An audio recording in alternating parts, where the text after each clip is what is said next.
Hello everyone, welcome to my channel. मैं हूं लक्ष्मण सिंह और आप मेरे साथ सीख रहे हैं इंग्लिश के कुछ इंपॉर्टेंट कॉन्सेप्ट्स। पिछले वीडियो में हमने डिस्कस किया था कंडीशनल सेंटेंसेस के बारे में, जिनमें से हमने ओपन कंडीशनल्स को कंप्लीट कर लिया था। आज हम जिन कंडीशनल्स की बात करने वाले हैं वो हैं सेमी क्लोज्ड या इम्प्रोबेबल या इमेजिनरी कंडीशनल्स। पिछले वीडियो में हमने डिस्कस किया था कि ओपन कंडीशनल्स में जो सिचुएशन होती है वो रियलिस्टिक होती है। एक सिचुएशन लेते हैं हम, वो रियलिस्टिक होती है और उसका हम प्रोबेबल रिजल्ट भी उसके साथ मेंशन करते हैं। हमने ये भी पढ़ा था कि पॉसिबल सिचुएशन को एक्सप्रेस करने के लिए हम प्रेजेंट इंडेफिनिट टेंस लिखते हैं, कभी कभी हम प्रेजेंट कंटिन्यूअस टेंस भी लिख सकते हैं और प्रेजेंट परफेक्ट टेंस भी लिख सकते हैं। दूसरी ओर रिजल्ट को एक्सप्रेस करने के लिए हम जनरली विल या सेल का यूज करते हैं। विल प्रेडिक्शन का मॉडल है, वैसे विल और सेल दोनों प्रोबेबिलिटी को शो करते हैं, इसलिए हम विल या सेल का यूज करते हैं। हम चाहें तो विल या सेल के प्लेस पे मे का यूज भी कर सकते हैं, शुड का यूज भी कर सकते हैं, मस्ट का यूज भी कर सकते हैं। ये डिपेंड करता है सेंटेंस के कॉन्टेक्स्ट पे। यदि हम सजेस्ट की बात कर रहे हैं तो शुड का यूज कर लेंगे, यदि हम ऑब्लिगेशन को एक्सप्रेस करना चाहते हैं तो हम मस्ट का यूज कर लेंगे, यदि हम पॉसिबिलिटी को एक्सप्रेस कर रहे हैं तो मे का यूज विल या सेल के प्लेस पे कर लेंगे। ये तो हमने पिछले वीडियो में डिस्कस कर लिया था। साथ ही ये भी डिस्कस किया था कि इफ के प्लेस पे हम कुछ और कंजंक्शंस का भी यूज कर सकते हैं, जैसे टाइम की कंडीशन को एक्सप्रेस करने वाले व्हेन, आफ्टर, बिफोर, इनका यूज कर सकते हैं। एज सून एज का यूज कर सकते हैं, सो लॉन्ग एज का यूज कर सकते हैं। इसी तरह कुछ और कंडीशन बताने वाले वर्ड्स का भी इफ के प्लेस पे हम यूज कर सकते हैं। आज जो हम डिस्कस करने वाले हैं वो सेमी क्लोज्ड, इम्प्रोबेबल या इमेजिनरी कंडीशनल्स। यहां से एक बात तो समझ में आ गई कि जब हम बात ही इमेजिनेशन की कर रहे हैं, एक हाइपोथेटिकल सिचुएशन की कर रहे हैं, तो वो सिचुएशन हमेशा कैसी होगी? अनरियलिस्टिक होगी। तो आज हम बात कर रहे हैं किसकी? अनरियलिस्टिक सिचुएशन की। अब हमने ये देखा था कि ओपन कंडीशनल्स को लिखने के लिए एक स्ट्रक्चर है हमारे पास।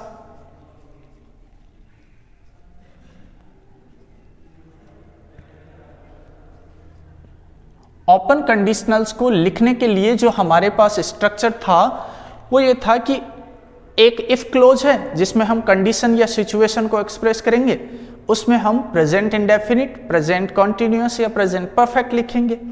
और रिजल्ट क्लोज जो दूसरा है जिसमें प्रोबेबल रिजल्ट होगा उस पॉसिबल सिचुएशन का, उसमें हम विल या सेल प्रोबेबिलिटी के लिए, प्रेडिक्शन के लिए और अदर जो मॉडल्स हैं अकॉर्डिंग टू सेंटेंस के कॉन्टेक्स्ट के हम उनको यूज कर लेंगे। लेकिन यहां पर हम बात करें इस सेमी क्लोज्ड या इम्प्रोबेबल या इमेजिनरी कंडीशनल्स की, चूंकि इनमें जो सिचुएशन है वो अनरियलिस्टिक होगी, इमेजिनरी होगी, हाइपोथेटिकल होगी, इसलिए जो हम इफ क्लोज लिखेंगे उस इफ क्लोज में हम सेकेंड फॉर्म ऑफ वर्ब लिखेंगे। मेन वर्ब की कौन सी फॉर्म लिखेंगे? Second form. और जो रिजल्ट क्लोज है, प्रोबेबल रिजल्ट पार्ट है, उसमें हम यूज करेंगे कौन सा मॉडल? वुड। और वुड के साथ हम यूज करेंगे फर्स्ट फॉर्म ऑफ वर्ब। अब इस स्ट्रक्चर में दो और इंपॉर्टेंट बातें। पहली ये कि जिस सिचुएशन को हम एक्सप्रेस करेंगे हमें पता है कि वो सिचुएशन अनरियलिस्टिक होगी, इमेजिनरी होगी। तो वो इमेजिनेशन पास्ट का होगा या प्रेजेंट का होगा या फ्यूचर का होगा। तो हमें पता है कि इमेजिनेशन हमेशा या तो प्रेजेंट का होता है या किसका होता है? पास्ट का होता है। जो सिचुएशन हम इन कंडीशनल्स में एक्सप्रेस करेंगे वो सिचुएशन पास्ट की नहीं हो सकती। वो सिचुएशन या तो प्रेजेंट की होगी या किसकी होगी? फ्यूचर की। तो एक और बात समझ में आई कि ये जो सेमी क्लोज्ड कंडीशनल्स हैं इनमें जो सिचुएशन हम एक्सप्रेस करेंगे वो कैसी होगी? अनरियलिस्टिक। अनरियलिस्टिक तो होगी, लेकिन वो होगी कब की? या तो प्रेजेंट की होगी या फिर किसकी होगी? फ्यूचर की। यदि यहां से बात नहीं समझ में आई है तो हम जैसे आगे बढ़ेंगे ये बात समझ में आ जाएगी। अब हमें पता है कि ये जो सिचुएशन है, क्योंकि हमने पढ़ा कि सिचुएशन अनरियलिस्टिक है, अनरियलिस्टिक है तो प्रेजेंट की है या फ्यूचर की है। ठीक है, प्रेजेंट और फ्यूचर की सिचुएशन को एक्सप्रेस करने के लिए हमने यूज की हुई है सेकंड फॉर्म ऑफ वर्ब। यदि सेकंड फॉर्म को हम पास्ट इंडेफिनिट टेंस मान लें, क्या मान लें? टेंस मान लें। यदि हम इस लिखी हुई सेकंड फॉर्म को क्या मान लें? पास्ट इंडेफिनिट टेंस मान लें, तो टेंस जो होते हैं वो टाइम से रिलेट करके चलते हैं। तो इसका मतलब ये लिखी हुई बात भी कब की हो जाएगी? पास्ट की हो जाएगी। यदि हम इसको एक बार के लिए पास्ट इंडेफिनिट टेंस मान लें तो ये जो पार्ट होगा, सिचुएशन होगी, वो भी कब की होगी? पास्ट की। जबकि हमें पता है कि हम जो चीज इमेजिन करते हैं वो या तो प्रेजेंट की होगी या कब की होगी? फ्यूचर की होगी। जो चीज हम इमेजिन कर रहे हैं वो या तो प्रेजेंट की होगी या फ्यूचर की होगी, क्योंकि वो रियलिस्टिक तो है नहीं, अनरियलिस्टिक है। तो यहां से ये बात समझ में आई कि ये टेंस तो नहीं है। तो फिर ये क्या है?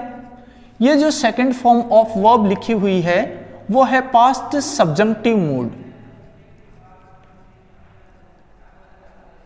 वो क्या है? Past subjunctive mood.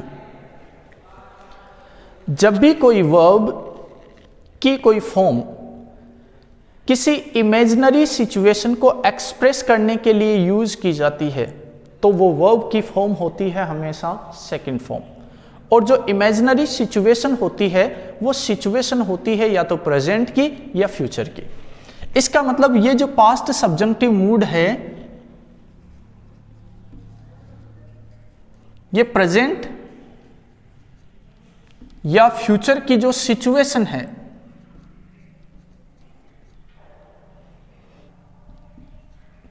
उसको एक्सप्रेस करने के लिए यूज करेंगे, प्रेजेंट की या फ्यूचर की सिचुएशन के लिए।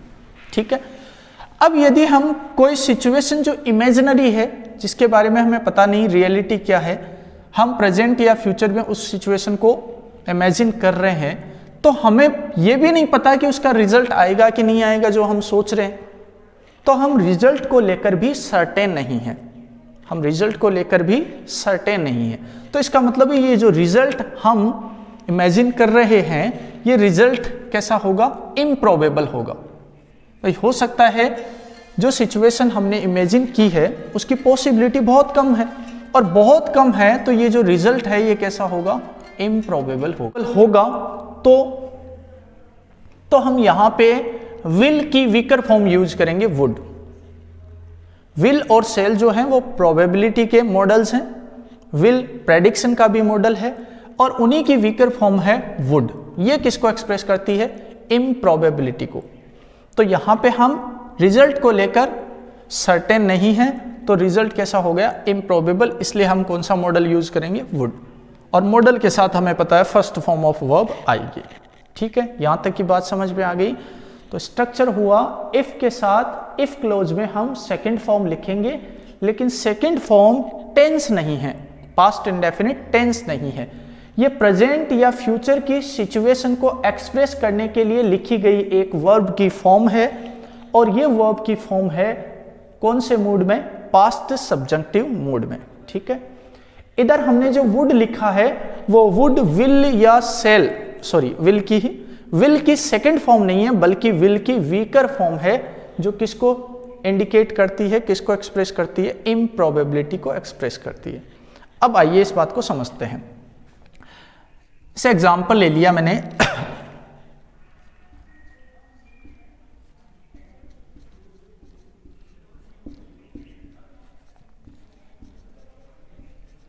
सबने पढ़ा हुआ सेंटेंस है, if he worked hard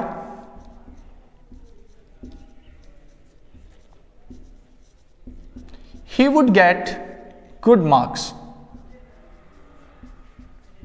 sentence है if he worked hard he would get good marks। ठीक है, अच्छा हम इसका जो मीनिंग ये समझते हैं, जो हम जनरली मीनिंग समझते हैं वो ये समझते हैं कि यदि वह मेहनत करता तो वह अच्छे अंक प्राप्त कर लेता।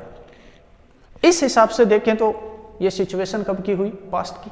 लेकिन मैंने ये कहा कि जो सेकेंड फॉर्म ऑफ वर्ब है वो या तो प्रेजेंट की या फ्यूचर की सिचुएशन को ही एक्सप्रेस करती है। तो इसका मतलब हमें यह कहना चाहिए कि यदि वह मेहनत करे, यदि वह कठिन परिश्रम करे तो वह अच्छे अंक प्राप्त कर ले। तो इसका मीनिंग ये आता है, यदि वह मेहनत करे तो वह अच्छे अंक प्राप्त कर ले। ठीक है। अच्छा, ये सेंटेंस जिस भी स्पीकर ने कहा है, मान लीजिए मैं ही स्पीकर हूं और मुझे लगता है जिस ही के बारे में मैं बात कर रहा हूं वो पढ़ाई में ज़्यादा अच्छा है नहीं, वो मेहनत कर नहीं पाएगा, और मेहनत कर नहीं पाएगा तो उसके अच्छे मार्क्स भी नहीं मिलने। यदि मुझे ऐसा लगता है कि वो मेहनत नहीं कर पाएगा तो फिर मैं ये सेंटेंस बोलूँगा। इसका मतलब है मुझे उसके हार्डवर्क करने की जो पॉसिबिलिटी है वो बहुत कम लगती है ना। मुझे जिस पर्सन के बारे में मैं बात कर रहा हूँ, क्योंकि मैं स्पीकर हूँ, तो मुझे ऐसा लगता है कि वो मेहनत करने वाला बंदा नहीं है, वो मेहनत नहीं करेगा। तो इसका मतलब यहाँ पे जो पॉसिबिलिटी है वो बिल्कुल जीरो है। मैं ये कह सकता हूँ 0.5%। ठीक है। अब यदि पॉसिबिलिटी मुझे नहीं लगती कि वो मेहनत करेगा, तो मुझे ये भी पता है कि उसका रिजल्ट भी संभवतः ये नहीं आएगा, तो मैं इस रिजल्ट को लेकर भी सर्टेन नहीं हूं, क्योंकि पॉसिबिलिटी ही बहुत कम है। तो यदि मैं रिजल्ट को लेकर सर्टेन नहीं हूं तो मैं प्रेडिक्ट तो कर नहीं सकता। ये रिजल्ट मैं प्रेडिक्ट तो कर नहीं सकता, हो भी सकता है और नहीं भी। ठीक है। तो मैं इस रिजल्ट को लेकर अनसर्टेन हूं, सर्टेन नहीं हूं। मैं इस रिजल्ट को लेकर अनसर्टेन हूं, मैं सर्टेन नहीं हूं। ठीक है। और ये रिजल्ट प्रोबेबल नहीं है, कैसा है? इम्प्रोबेबल है, असंभव है। यदि मुझे लगता है वो पढ़ने वाला है ही नहीं तो ये रिजल्ट तो आना ही नहीं है। तो ये रिजल्ट कैसा लगता है? इम्प्रोबेबल लगता है। ठीक है। यदि इम्प्रोबेबल रिजल्ट है तो हम विल की वीकर फॉर्म यूज करेंगे, वुड। विल जो है, यदि हम किसी बात को लेके सर्टेन है ना, यदि हम किसी बात को लेके सर्टेन है, प्रेडिक्ट कर रहे हैं, सीधे तौर पे हम प्रोबेबल मान रहे हैं उस रिजल्ट को, तो हम यूज करेंगे विल। यदि हम उस रिजल्ट को इम्प्रोबेबल मान रहे हैं, असंभव सा ही मान रहे हैं, तब हम विल की वीकर फॉर्म कौन सी यूज कर देंगे? वुड। ठीक है। तो ये जो लिखा हुआ सेंटेंस है, इसको आप ऐसे समझें कि इसको बोलने वाला जो पर्सन है उसको लगता है कि वह मेहनत नहीं करने वाला पर्सन है, वह मेहनत नहीं करेगा। हालांकि उसने बोल तो दिया कि यदि वह मेहनत करे तो अच्छे अंक प्राप्त कर ले, लेकिन उसे लगता यह है कि वो मेहनत करेगा नहीं, करने वाला है नहीं। इसका मतलब उसकी मेहनत करने की जो पॉसिबिलिटी है बहुत कम है, 0.5%। ये मैंने एक ऐसे ही समझाने के लिए यूज किया है, पॉसिबिलिटी बहुत कम है। और यदि पॉसिबिलिटी कम है तो फिर ये रिजल्ट है, ये भी संभव नहीं है। ये रिजल्ट भी कैसा है? इम्प्रोबेबल। इसलिए कौन सा मॉडल यूज किया हुआ है? वुड। अच्छा, यदि ये सेंटेंस किसी पॉसिबिलिटी को लेकर लिखा गया होता और पॉसिबिलिटी बहुत कम होती तो हम किसका यूज कर लेते? माइट का यूज कर लेते, या अकॉर्डिंग टू सेंटेंस के कॉन्टेक्स्ट के हम यहां पर किसका यूज कर लेते? कुड का यूज भी कर सकते हैं। तो एक और बात समझ में आ गई कि वुड के प्लेस पे माइट या कुड का भी यूज किया जा सकता है। यह सेंटेंस के कॉन्टेक्स्ट पर डिपेंड करेगा। ठीक, चलो एक और एग्जांपल ले लेते हैं।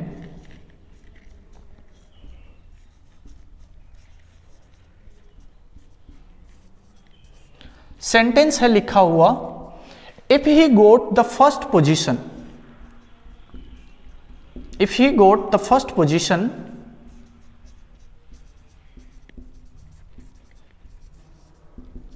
he would give us a party।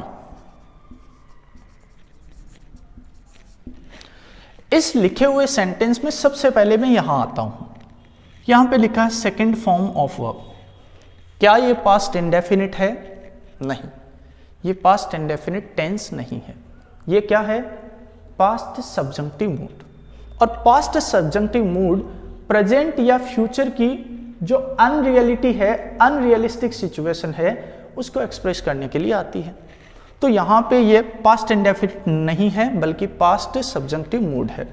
अच्छा, इसका मतलब क्या समझे? इसका मतलब ये समझे कि जिस स्पीकर ने भी ये सेंटेंस बोला है, जिसने भी ये सेंटेंस कहा है, उसका ये मानना है कि ये जो ही है ये फर्स्ट पोजीशन प्राप्त नहीं कर सकता।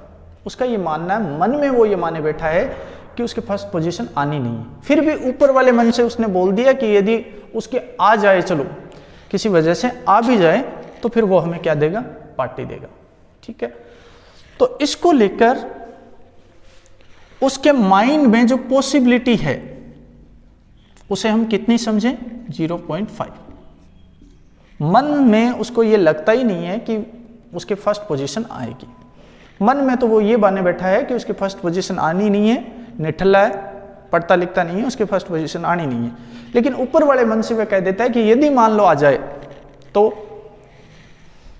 वो हमें क्या देगा, पार्टी देगा। अब उसको लगता है कि पॉसिबिलिटी कम है, आनी नहीं है, तो ये रिजल्ट तो मिलना ही नहीं है। तो ये जो रिजल्ट है ये कैसा है, इम्प्रोबेबल है, संभव ही नहीं है। यदि बोलने वाला पर्सन ये माने बैठा है कि उसके फर्स्ट पोजीशन, मन में वो ये माने बैठा है फर्स्ट पोजीशन आनी नहीं है, तो फिर रिजल्ट भी नहीं आना है। तो रिजल्ट कैसा हुआ, इम्प्रोबेबल। और इसको एक्सप्रेस करने के लिए हम क्या यूज करेंगे, वुड यूज करेंगे। ठीक है, तो ये बात माइंड में रखें कि यहाँ पे ये second form past indefinite tense नहीं बल्कि पास्ट सब्जेक्टिव मूड है, जो प्रेजेंट या फ्यूचर की अनरियलिटी को एक्सप्रेस करती है। और ये जो रिजल्ट है जिसमें हम वुड यूज कर रहे हैं, ये विल की पास्ट फॉर्म नहीं है बल्कि विल की वीकर फॉर्म है, जिसको हम जनरली इम्प्रोबेबिलिटी के लिए एक्सप्रेस करते हैं। जहां पे प्रोबेबिलिटी बहुत कम हो वहां पे हम वुड का यूज करते हैं। ठीक है, बात समझ में आ गई होगी यहां तक। अब एक और चीज ध्यान में रखें कि जब इसका मीनिंग निकालते हैं तो हम जनरली ऐसे लेते हैं कि यदि उसने फर्स्ट पोजीशन प्राप्त की होती या यदि वह फर्स्ट पोजीशन प्राप्त करता तो हमें पार्टी देता। नहीं, इसका मीनिंग हम ऐसे लें कि यदि वह फर्स्ट पोजीशन प्राप्त करे तो फिर वह हमें पार्टी दे। तो हम प्रेजेंट की ही बात कर रहे हैं या फिर फ्यूचर मान सकते हैं। अब यहां पे एक और चीज समझ में आती है कि ये जो वर्ड लिखा है इसका हम यदि अंडरस्टूड मीनिंग समझना चाहें तो हम ये समझेंगे बट ही डजंट। इसका अंडरस्टूड मीनिंग क्या होगा, बट ही डजंट। भाई कहने वाला कह रहा है कि यदि वह मेहनत करेगा, लेकिन उसे लगता है करता नहीं है, उसे ये लगता है कि वह करता नहीं है। इसका मतलब यही समझ में आया। या फिर ऐसे भी ले सकते हैं बट ही वॉन्ट, ये भी हो सकता है। इसका भी अंडरस्टूड मीनिंग यही होगा, he got the first position. हम ये समझे बट ही डजंट या बट ही वॉन्ट, क्योंकि हम बात तो प्रेजेंट या फ्यूचर की कर रहे हैं। तो प्रेजेंट के लिए डजंट और फ्यूचर के लिए वॉन्ट, विल नॉट की सेकंड फॉर्म। तो इसका मतलब यह समझ में आता है कि वह मेहनत करता नहीं है या वह फर्स्ट पोजीशन प्राप्त कर नहीं पाएगा किसी भी हालत में। तो हम ज्यादा बेटर मीनिंग कौन सा समझे, वॉन्ट, क्योंकि हम यहाँ पे बात कर रहे हैं फ्यूचर की। यहाँ पे हम देखें तो क्या आ जाएगा, प्रेजेंट। मेहनत करना प्रेजेंट में भी पॉसिबल है, लेकिन कोई फर्स्ट पोजीशन प्राप्त करेगा उसके बारे में प्रेडिक्ट कर रहे हैं तो प्रेडिक्ट तो नहीं कर रहे, इमेजिन कर रहे हैं, तो किसका यूज कर लें, वॉन्ट का। तो इसका अंडरस्टूड मीनिंग आया बट ही वॉन्ट। ठीक है, यहां तक बात कंप्लीट हो गई अपनी।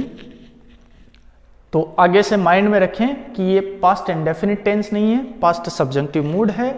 ये विल की सेकंड फॉर्म नहीं है बल्कि विल की वीकर फॉर्म है, जो इम्प्रोबेबिलिटी के लिए यूज होती है। ठीक है, अब अगले पॉइंट पे हम आ जाते हैं। एक और सेंटेंस में इसी कंडीशनल्स, सेमी क्लोज्ड कंडीशनल से लिख देता हूं। यह सेंटेंस है,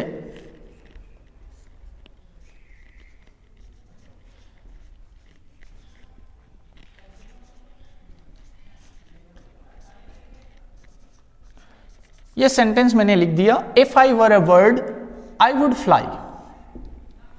ठीक, सभी ने देखा हुआ है, सुना हुआ है, if I were a bird I would fly. अब इस लिखे हुए सेंटेंस में हमने यहां पे second form of verb use करी है।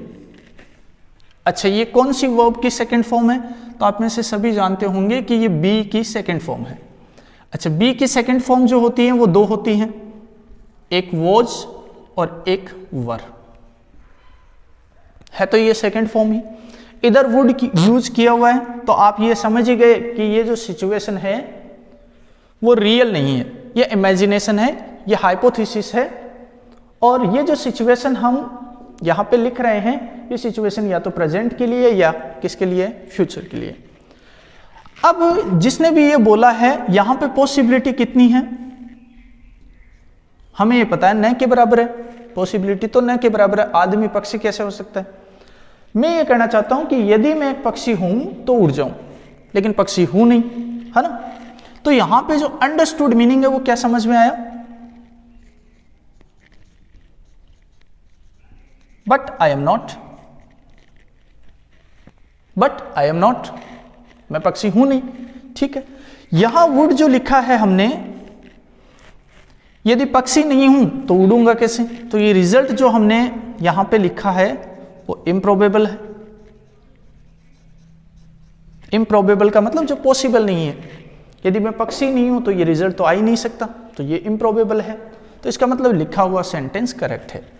लेकिन इसमें क्वेश्चन ये उठता है कि जब हमें सेकंड फॉर्म यहां यूज करनी है तो वोज या वर में से वर ही क्यों यूज करें, वोज क्यों नहीं।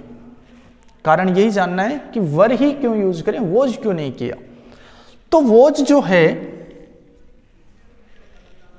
यहां इस स्ट्रक्चर में हमने लिखा है कि सेकंड फॉर्म का मतलब है पास्ट सब्जंक्टिव मूड, और पास्ट सब्जंक्टिव मूड वर्ब की वह फॉर्म होती है जो किसी सिचुएशन को एक्सप्रेस करती है जो अनरियल होती है, प्रेजेंट की या फ्यूचर की, ठीक है। ये सिचुएशन भी रियल नहीं है। इमेजिन कर रहे हैं कि यदि मैं एक पक्षी हूं तो ये इमेजिनरी है, रियल तो है नहीं, और रियल में मैं पक्षी हो भी नहीं सकता। अब वोज और वर है, ये दोनों अलग अलग मूड की वर्ब्स हैं। वोज जो है वो इंडिकेटिव मूड की वर्ब है। अच्छा, इंडिकेटिव मूड क्या है, वर्ब की ऐसी फॉर्म जो किसी फैक्ट को डिस्क्राइब करे, किसको डिस्क्राइब करे, किसी फैक्ट को डिस्क्राइब करे, एक ऐसा स्टेटमेंट जिसमें कोई फैक्ट हो, या कोई ऐसा स्टेटमेंट जिसमें कोई क्वेश्चन पूछा जा रहा हो, उसको डिस्क्राइब करने वाली वर्ब की जो फॉर्म है वो कौन सी मूड में होती है, इंडिकेटिव मूड में होती है। जब हम किसी चीज को इमेजिन कर रहे हैं जो चीज रियल नहीं है, अनरियलिस्टिक है, उसको जब लिखेंगे तो हम लिखेंगे पास्ट सब्जंक्टिव मूड में, और वर जो है वो कौन से मूड की वर्ब है, पास्ट सब्जंक्टिव मूड की वर्ब है। और यहां जब हम सेमी क्लोज्ड या इम्प्रोबेबल या इमेजिनरी कंडीशनल्स में यूज करेंगे यहां पे, तो हमें चाहिए पास्ट सब्जंक्टिव मूड, और पास्ट सब्जंक्टिव मूड वोज होता नहीं है, वो जो है वो इंडिकेटिव मूड की वर्ब है। इसलिए हमें हमेशा किसका यूज करना पड़ेगा, वर का ही यूज करना पड़ेगा, यदि हम बी की फॉर्म इस इमेजिनरी कंडीशन में लिख रहे हैं तो, ठीक है।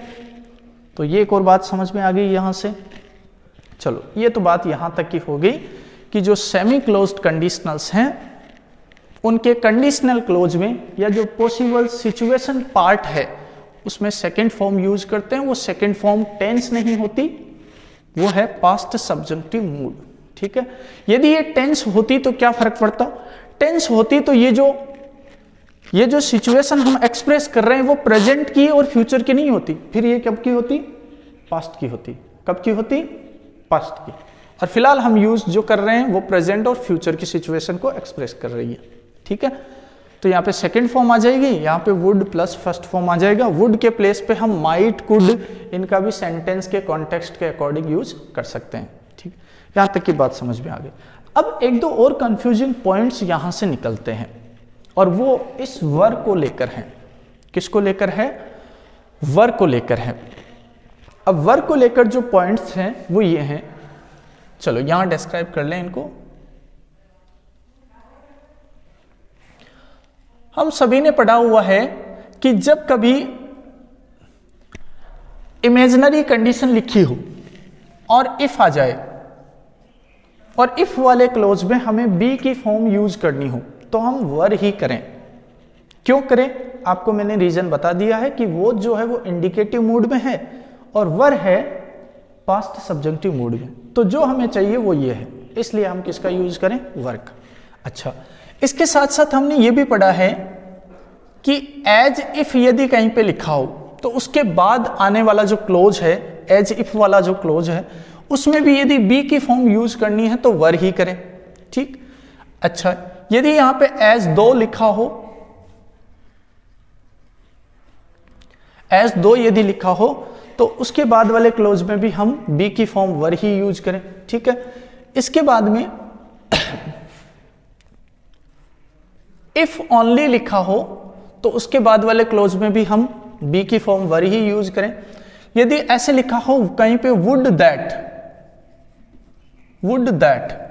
तो इस क्लोज वुड दैट के बाद जो भी सेंटेंस आ रहा है, क्लोज आ रहा है, उसमें भी हम बी की फॉर्म वर ही यूज करें।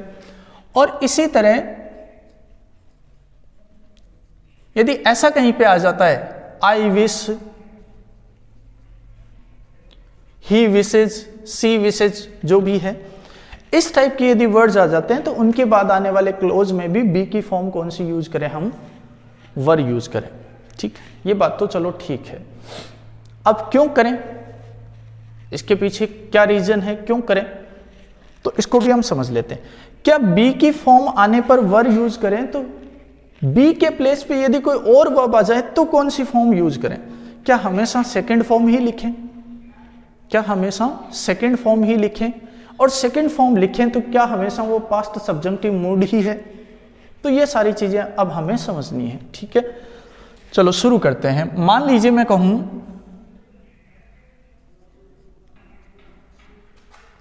एक सेंटेंस मैंने कहा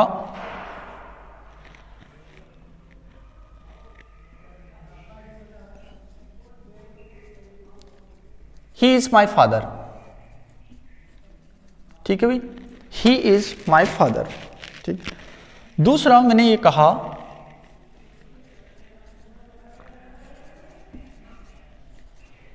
he ordered me as if ही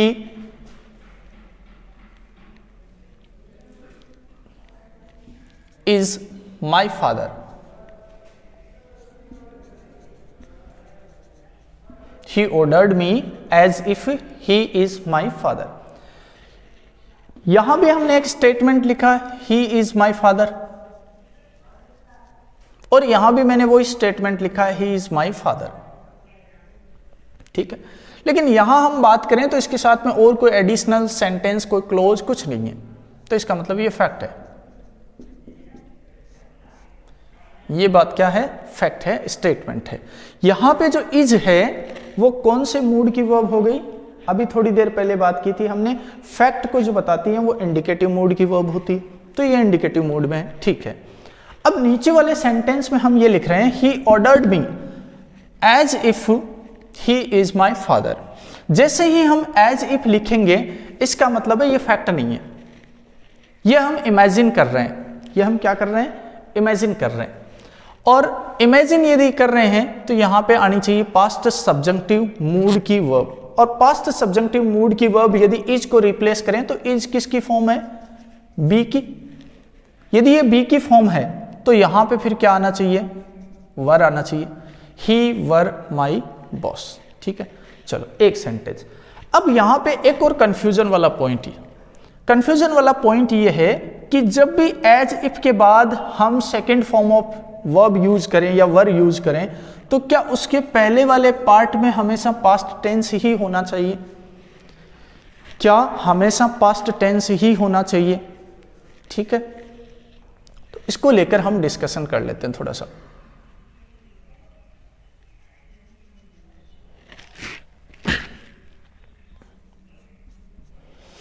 जैसे मान लो मैं कहूं he looks as if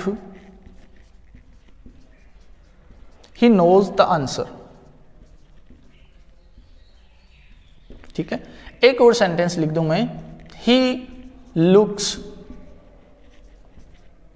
as if he knew the answer। ठीक है, हमने मान लीजिए क्लास बैठी है, क्लास में क्वेश्चन पूछा, अब किसी एक लड़के को देख के लगता है कि उसे आंसर आता है। ठीक है, अच्छा, दो सेंटेंस उसी पे बेस्ड लिखे हैं। अब हमें जिसको देख के लगता है कि आंसर उसे आता होगा उसके बारे में ये सेंटेंस है। ठीक, तो पहला सेंटेंस है he looks as if he knows the answer. अच्छा, दूसरा सेंटेंस है he looks as if he knew the answer. अब दोनों में क्या डिफरेंस है? देखो यहां पे मैंने सेकंड फॉर्म लिखी थी और यहां पे कौन सी फॉर्म लिखी है? फर्स्ट फॉर्म लिखी है। ठीक है, कौन सी फॉर्म लिखी है? फर्स्ट फॉर्म लिखी है। अच्छा, ये भी बात समझा दूंगा कि यहाँ सेकंड फॉर्म का बाणी है या फर्स्ट फॉर्म का बाणी। पहले तो बात इसकी, यदि मैंने ये लिखा he looks as if he knows the answer, he knows the answer हमें पता है, अभी अभी पढ़ा था हमने कि यहाँ पे इज लिखा है, इसका मतलब ये फैक्ट है, इसका मतलब ये फैक्ट है। यदि फैक्ट है तो हमें एज इफ की जरूरत नहीं है, यदि फैक्ट है तो हमें एज इफ की जरूरत नहीं है। अच्छा, क्यों नहीं है? इसका कारण यह है कि एज इफ जो है वो इमेजिनेशन को एक्सप्रेस करने के लिए हम लिखते हैं। अच्छा, इमेजिन यहाँ पे कुछ कर नहीं रहे, वह दिख ही ऐसा रहा है या उसका चेहरा ही हमें ऐसा लग रहा है, उसको देख के हमें यह फैक्ट लगता है कि उसको आंसर आता है। यदि ऐसा है तो हम यहाँ पे क्या यूज कर सकते हैं? लाइक यूज कर सकते हैं। यदि हम एज इफ ही लिखा रहने दे तो क्या सेंटेंस करेक्ट होगा? बिल्कुल ये करेक्ट ही होगा, लेकिन उस टाइम ये जो मीनिंग कन्वे करेगा वो ये होगा like. He looks like he knows the answer. तो एज इफ यहां पे करेक्ट है, लेकिन ये जो मीनिंग कन्वे कर रहा है ये किसका कर रहा है? लाइक का। वह ऐसे लग रहा है जैसे उसे आंसर आता है, यह बात फैक्ट है, इसको हम इमेजिन नहीं कर रहे। अच्छा, दूसरा सेंटेंस लिखा he looks as if he knew the answer, he looks as if he knew the answer. इस सेंटेंस में जो एज इफ लिखा है, जो एज इफ लिखा है वो इमेजिनेशन के लिए है, और हमें पता है इमेजिनेशन के लिए हमें चाहिए पास्ट सब्जेक्टिव मूड। अच्छा, इमेजिनेशन कर कब का रहे हैं? प्रेजेंट की बात कर रहे हैं हम। बात कब की कर रहे हैं हम? प्रेजेंट की कर रहे हैं। तो यहां पे बात प्रेजेंट की कर रहे हैं। अच्छा, ये जो है इसका मतलब ये भी कब का है? प्रेजेंट का या फ्यूचर का। ठीक है, इसका मतलब ये लिखा हुआ सेंटेंस भी करेक्ट है। अच्छा, इसका मीनिंग ये समझ में आता है कि वह ऐसा दिखाई दे रहा है। अब हम इमेजिन कर रहे हैं, उसके चेहरे को देखकर हमारे मन में इमेजिनेशन आया कि शायद उसको आंसर पता है, और यहां पे उसका चेहरा देखकर ही फिक्स हो गया, फैक्ट हो गया कि उसे आंसर आता है। और यहां पे हमें पता तो नहीं है कि उसे आंसर आता है या नहीं आता, लेकिन उसका चेहरा देखकर हम इमेजिन कर रहे हैं कि शायद उसे आता होगा। अब यहां पे जो पॉसिबिलिटी रह गई उसके आंसर आने की वो बहुत कम है। यहां पे जो पॉसिबिलिटी है वो बहुत कम है, वही 0.5%। हमें ये तो पता है कि उसे आंसर नहीं आता, लेकिन फिर भी उसके चेहरे को देखकर ऐसा लगता है शायद उसे आता होगा। तो संभावना कितनी है? न्यून। अच्छा, यहां जो बात कर रहे हैं उसका मतलब यह है कि उसका चेहरा देख के ही लग रहा है कि उसे आंसर आता है, और यहां पे हमारे माइंड में ये चल रहा है कि उसे आंसर नहीं आता, हमें पता है, तो हम इमेजिन कर रहे हैं। तो इन दोनों सेंटेंसेज में डिफरेंस ये है कि ऊपर लिखा सेंटेंस एक फैक्ट है, जबकि नीचे लिखा हुआ सेंटेंस है इसमें इमेजिनेशन है, और ये दोनों ही सेंटेंसेज अपनी जगह करेक्ट है। अच्छा, करेक्ट है तो फैक्ट को लिखने के लिए हम first form of verb S use कर रहे हैं, और इमेजिन कर रहे हैं तो हम क्या यूज कर रहे हैं? Second form. अब इस क्वेश्चन को इनसे रिलेट करते हैं। इनसे रिलेट करें तो हम पाएं कि यहां पे कौन सी फॉर्म लिखी है? सेकंड फॉर्म, जबकि यहां पे कौन सी फॉर्म लिखी है? First form. अच्छा, ऐसा हो सकता है कि ये जो एक्शन है ये पास्ट में हुआ है, ही ऑर्डर्ड मी, उसने मुझे ऑर्डर दिया था, ठीक है, ये कब हुआ? पास्ट में। लेकिन जो चीज हम इमेजिन कर रहे हैं वो कब कर रहे हैं? प्रेजेंट में या फ्यूचर में? एक्शन तो पास्ट में हुआ है, लेकिन ये जो इमेजिनेशन हमारा है ये किसको लेकर है? प्रेजेंट को लेकर या फ्यूचर को लेकर। यहां पे जो ये सेंटेंस लिखा है ये भी प्रेजेंट का है, और जो इमेजिन कर रहे हैं वो भी प्रेजेंट में कर रहे हैं, यानी उसी टाइम की बात कर रहे हैं। और यहां पे काम पहले हो गया, एक्शन पहले हो गया, उसको लेकर हम क्या लगा रहे हैं? इमेजिन। उसको हम लेकर इमेजिनेशन कर रहे हैं। इमेजिनेशन हमेशा कब का होगा? प्रेजेंट का या फ्यूचर का होगा, ठीक है। तो यहां पे हमने एज इफ के बाद किसका यूज किया हुआ है? वर का यूज किया हुआ है। अच्छा, ये जो वर है ये शो करता है कि ये जो सिचुएशन हम इमेजिन कर रहे हैं वो रियल नहीं है। भाई, जहां भी हमने सेकेंड फॉर्म ऑफ वर्ब लिखी है, ये सेकेंड फॉर्म ऑफ वर्ब ये दर्शाती है कि जो सिचुएशन हम इमेजिन कर रहे हैं प्रेजेंट और फ्यूचर की, वो कैसी है? अनरियलिस्टिक है। तो ये भी कैसी है? अनरियलिस्टिक है। उसने मुझे ऑर्डर दिया जैसे कि वह मेरे पिता हो, तो वो मेरे पिता है नहीं, इसका मतलब जो चीज हम इमेजिन कर रहे हैं वो रियलिटी की बात ही नहीं है, वो अनरियल है। ठीक है, तो इसका मतलब ये समझ में आया कि एज इफ, एज दो, ये जो वर्ड्स हैं इनके बाद यदि हम इमेजिनेशन को एक्सप्रेस कर रहे हैं तो हमें पास्ट क्या लिखना पड़ेगा, पास्ट सब्जंक्टिव मूड लिखना पड़ेगा, यानी सेकंड फॉर्म ऑफ वर्ब लिखनी पड़ेगी। यहां भी सेकंड फॉर्म लिखी है, यहां बी की सेकंड फॉर्म वर लिखी है। ठीक है, अब जो पहले वाला पार्ट है, जो एक्शन हम साथ में जोड़ रहे हैं, वो एक्शन पास्ट का भी हो सकता है और वो एक्शन प्रेजेंट का भी हो सकता है। प्रेजेंट का एक्शन है तो आप प्रेजेंट में ही उसका इमेजिनेशन कर सकते हैं, पास्ट का एक्शन है तो उसके बारे में भी हम प्रेजेंट या फ्यूचर में इमेजिन कर सकते हैं। तो ये बात करेक्ट हो गई कि यहाँ पे पास्ट भी आ सकता है और प्रेजेंट भी आ सकता है, ये डिपेंड करता है सेंटेंस के सिचुएशन पे, कॉन्टेक्स्ट पे। ठीक है, और एज इफ के बाद जो हम यूज करेंगे वो हमेशा प्रेजेंट या फ्यूचर का इमेजिनेशन ही होगा, और इमेजिनेशन होगा तो हमें वहां पे सेकंड फॉर्म यूज करनी पड़ेगी। अच्छा, जो क्वेश्चन मुझे पूछा गया था किसी स्टूडेंट के द्वारा ही अभी कुछ दिनों पहले, वो ये था, शायद मैं गलत ना लिख दूं, she spends money as if he would be a rich man। ठीक है, अब इस सेंटेंस में एरर बताना था। इसमें शायद एक पार्ट ये था सी स्पेंड्स मनी, सेकेंड पार्ट ये था, और थर्ड पार्ट था would be A rich man. ठीक है, अब इस सेंटेंस में हमें पता है कि यहाँ पे ये सिचुएशन है प्रेजेंट की है। ठीक है, अच्छे, सिचुएशन प्रेजेंट की भी हो सकती है और पास्ट की भी हो सकती है। ठीक, अब हम जो इमेजिन कर रहे हैं, जो हम इमेजिन करते हैं वो इमेजिनेशन भी या तो प्रेजेंट का है या फ्यूचर का है। ठीक है, अच्छा, एक और चीज मैं बता दूं कि जब यहां पे प्रेजेंट लिखा है तो इमेजिनेशन प्रेजेंट या फ्यूचर का ही होगा। यदि यहां पे पास्ट लिखा है तो भी इमेजिनेशन कब का होगा, प्रेजेंट या फ्यूचर का ही होगा। लेकिन यदि यहां पे पास्ट लिख दूं और यहां पे इमेजिनेशन के लिए भी मैं कोई पास्ट का वर्ड दे दूं, जो अगले वीडियो में हम डिस्कस करेंगे, यहां पे मैंने पास्ट लिखा, यहां पे इस वाले पार्ट में मैं यदि पास्ट को इंडिकेट करने वाला कोई वर्ड दे दूं, जैसे 2 आवर्स एगो पास्ट का वर्ड हो गया, यस्टरडे लिख दिया मैंने, कुछ और लिख दिया, तो फिर यहां पे ये पास्ट सब्जंक्टिव मूड नहीं आएगा। तो फिर यहां पर पास्ट सब्जंक्टिव मूड नहीं आएगा। ये जो कॉन्सेप्ट है ये हम अगले वीडियो में डिस्कस करने वाले हैं। आज के लिए इतना ही रखेंगे। तो इस सेंटेंस में हमें पता है कि बात जो की जा रही है वो प्रेजेंट की जा रही है। अच्छा, जो चीज हम इमेजिन करेंगे अब वो पास्ट में तो हो नहीं सकता इमेजिनेशन, क्योंकि काम ही कब हो रहा है, प्रेजेंट में।